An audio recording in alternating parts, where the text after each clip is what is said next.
Hey, I'd like to welcome you to another episode of Mission Matters. My name is Adam Torres, and if you'd like to apply to be a guest on the show, just head on over to missionmatters.com and click on Be Our Guest to apply. All right, so today I have John Cash on the line, and he's CEO of Uranium. John, welcome to the show. Hey, thanks, Adam. I appreciate the opportunity to be on. All right, John. So excited about today's topic. We're getting into the future of uranium, market insights, future energy and geopolitics, a whole lot to cover today. So we'll have some fun with this, John. But to get us started, we'll kick this show off the way that we start them all with our Mission Matters Minute.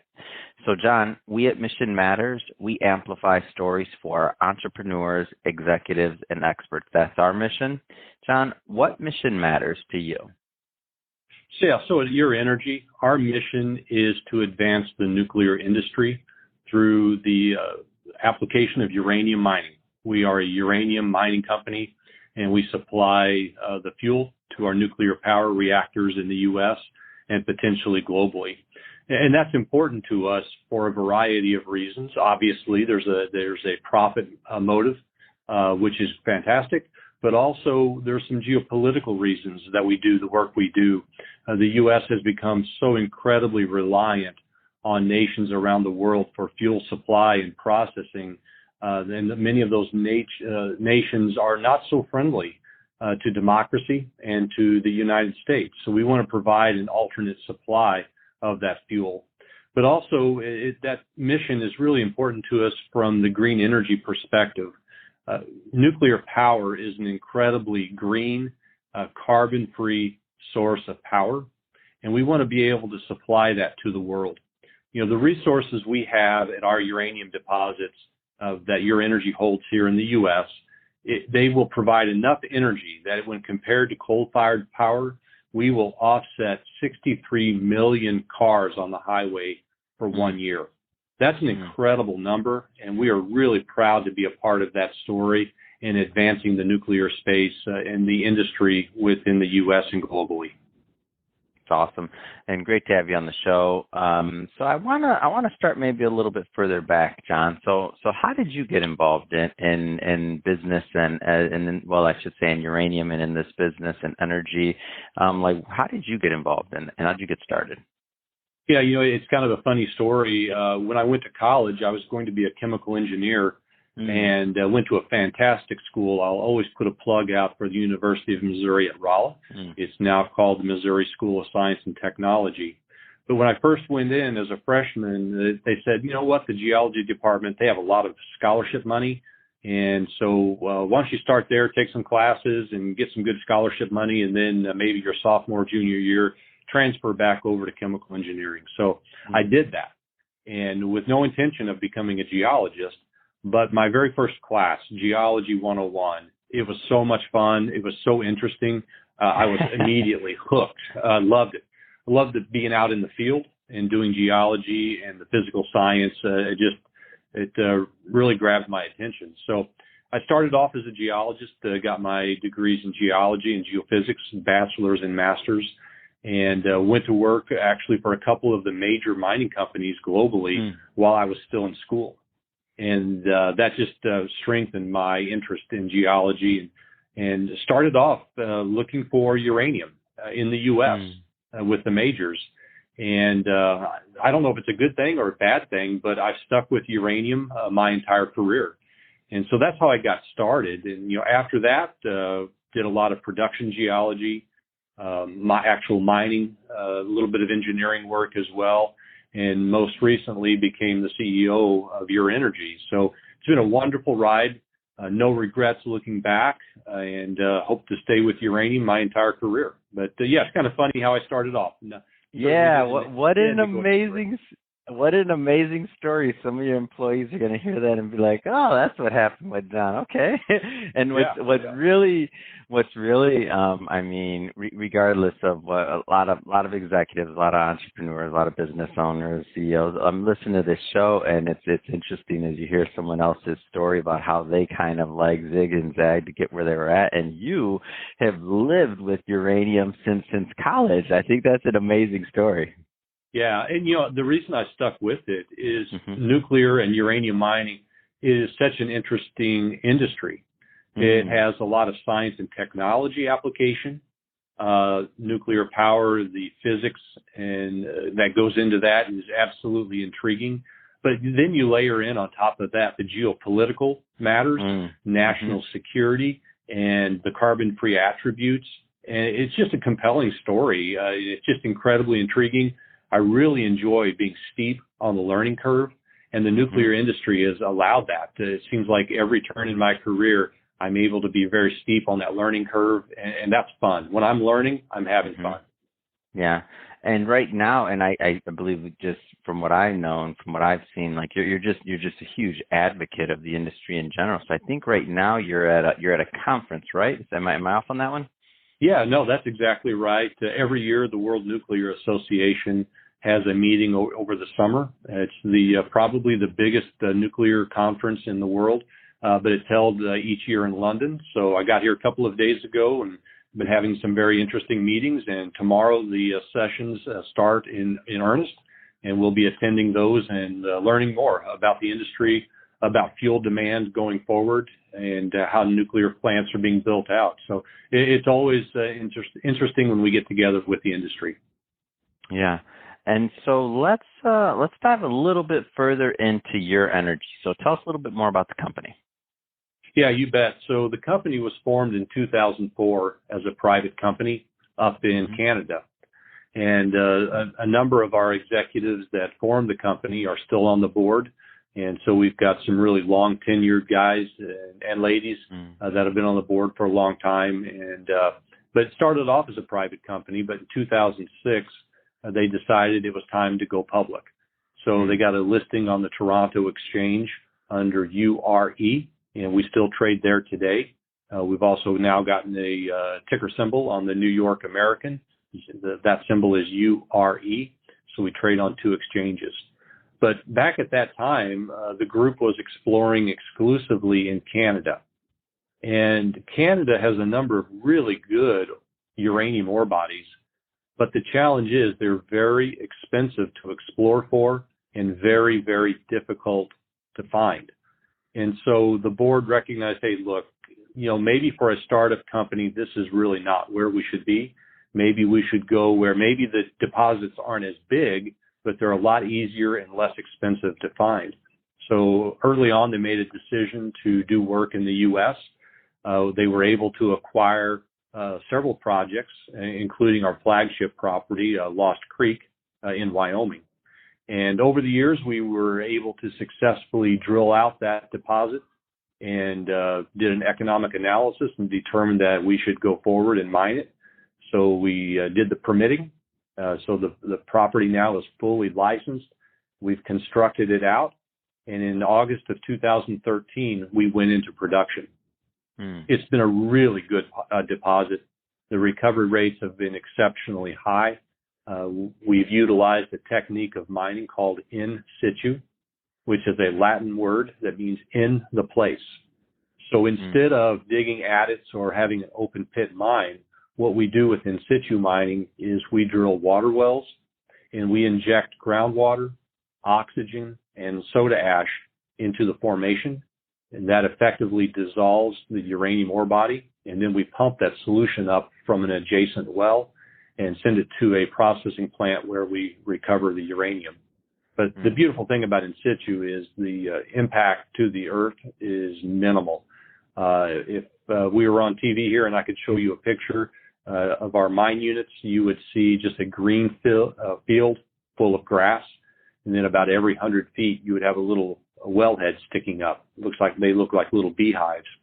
And so our impact to the surface is just almost indistinguishable. And when we get done, we'll clean up the area and replant the grass, and it'll return to a native habitat very, very quickly. And it can be used for anything when we're done. So really neat technology. But since we started mining back in 2013, we've mined nearly 2.7 million pounds of uranium. And we're still up and running and look to be mining in that deposit for many, many years to come. So great deposit. Since then, the acquisition of that property, we've also acquired our second flagship property. It's called Shirley Basin. It's also located in Wyoming and will be an in-situ mine. We've got it fully permitted, and we are waiting for market signals to tell us, hey, it's time to build it out and put it into production as well. So a couple of really good projects in a great jurisdiction, a jurisdiction that is very pro-mining and pro-nuclear. So that's kind of the story of Your Energy. That puts us where we are today. What are what are some of the reasons that you joined the Your Energy team? Like what kind of prompted you to make that move? Because obviously, you're a foremost expert in this field, and you work for many other large companies. What made you make the move?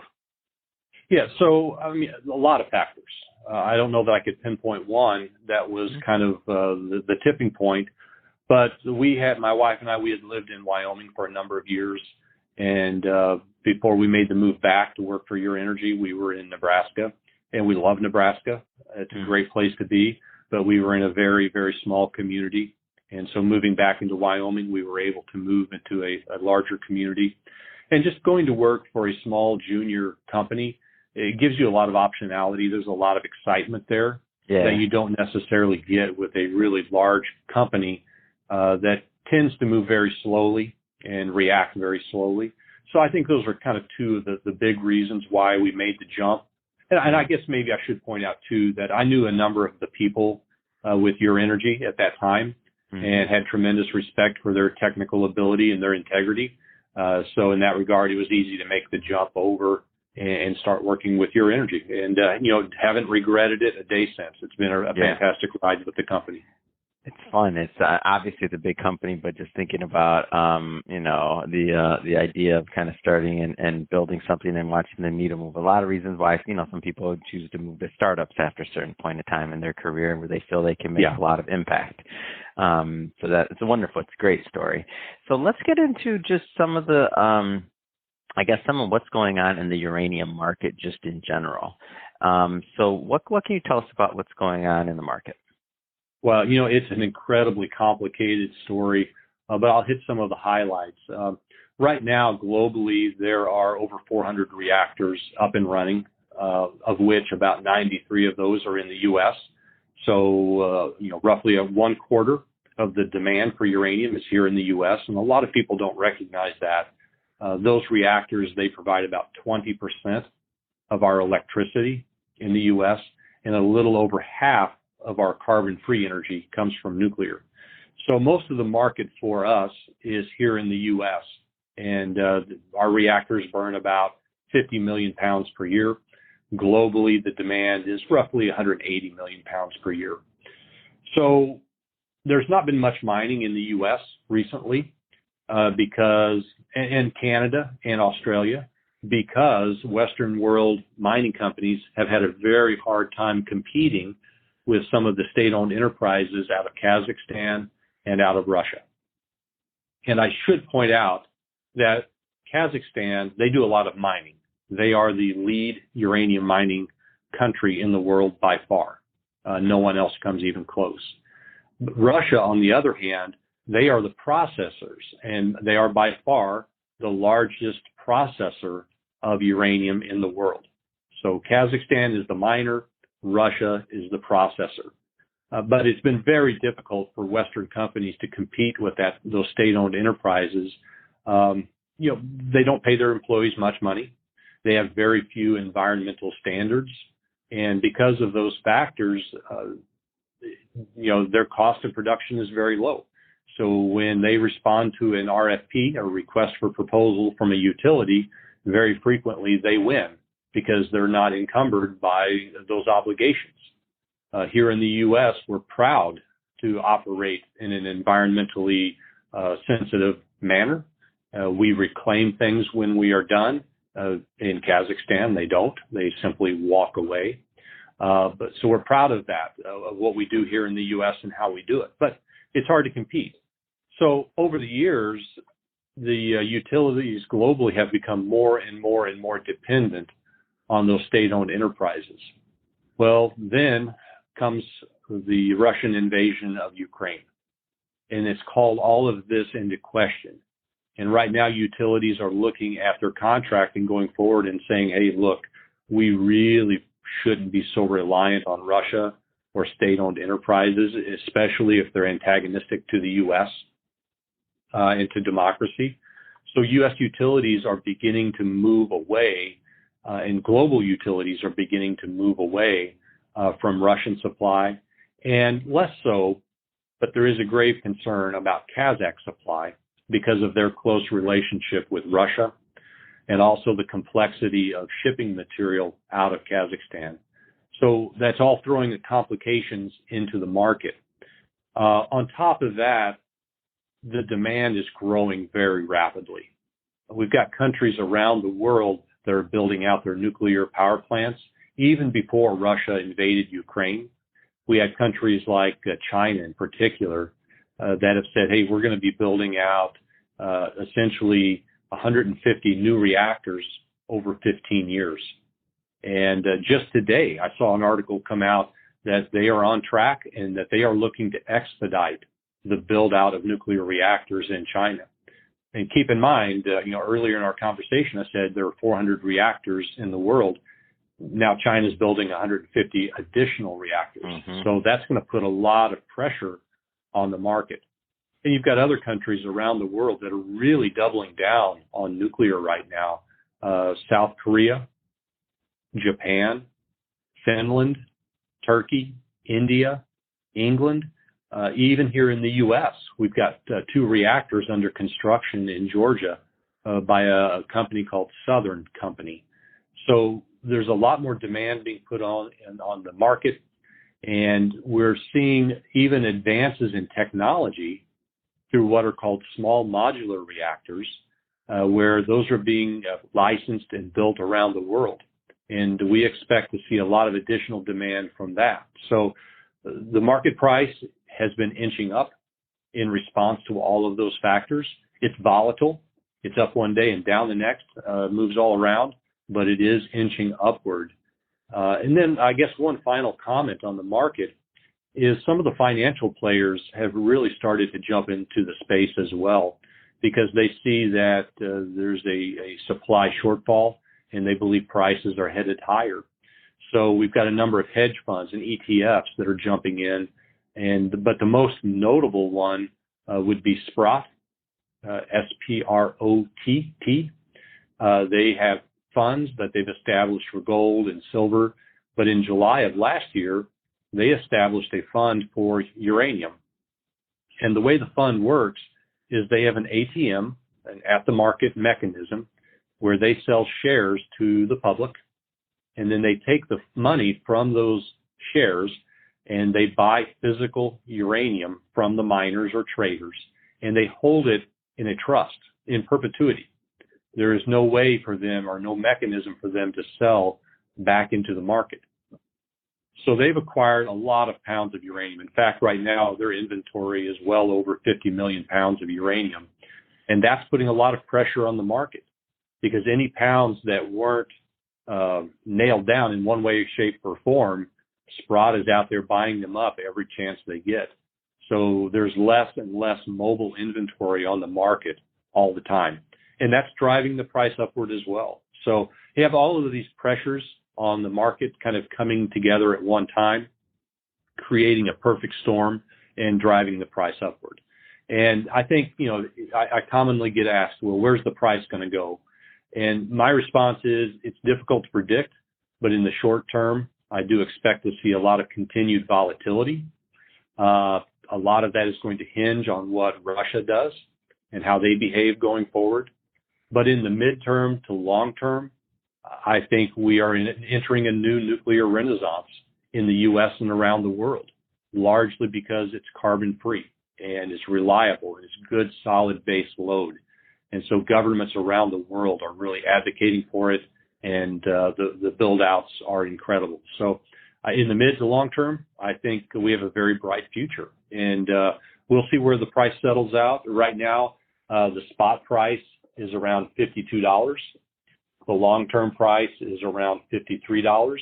And I expect to continue to see them rise in a very volatile way, but I think it's going to continue to rise. Yeah, such an interesting thought to think that we may be in the next nuclear renaissance. So interesting, and all the issues that you mentioned, and you're right in the middle of it. So I understand why you stuck with uranium early in your career. You may not have known it, that college class and that what Geology 101. It's interesting how a career can come full circle. Yeah, it really is. It's really funny. We obviously in college we studied uranium and uranium deposits. But who would have thought? Did you? Yeah, who would have thought you'd be having these discussions about Russia and other places? Yep, that's right. Many years later, who would have thought? It's right out of James Bond in a way. Yeah, it is. Well, John, it's been great having you on the show. If somebody is watching this or listening to this and they want to learn more about your energy, what's the best way for them to do that? We have a great website. In fact, we just revamped it here a few months ago, but www.ur-energy.com. And it's got a lot of great information about the company. We've also got a really good video on the website that shows how we do in situ mining. And I can explain it with words, but pictures are worth 10,000 words. So if anyone's interested in the technology, I would encourage them to watch the video. It's really good and informative. Fantastic. And we'll put the links to all of the website and everything else in the show notes. And speaking of the audience, if somebody's listening to this and this is your first time with Mission Matters, we're all about bringing on entrepreneurs, executives, and experts and having them share their mission, the reason behind what they do, how they're doing it, and really how they're out there making a difference in the world. If that's the type of content that sounds interesting or exciting or engaging to you, hit that subscribe button because we have many more mission-based individuals coming up on the line, and we don't want you to miss a thing. And John, really, it has been a pleasure. Thanks again for coming on the show. Yeah, thank you, Adam.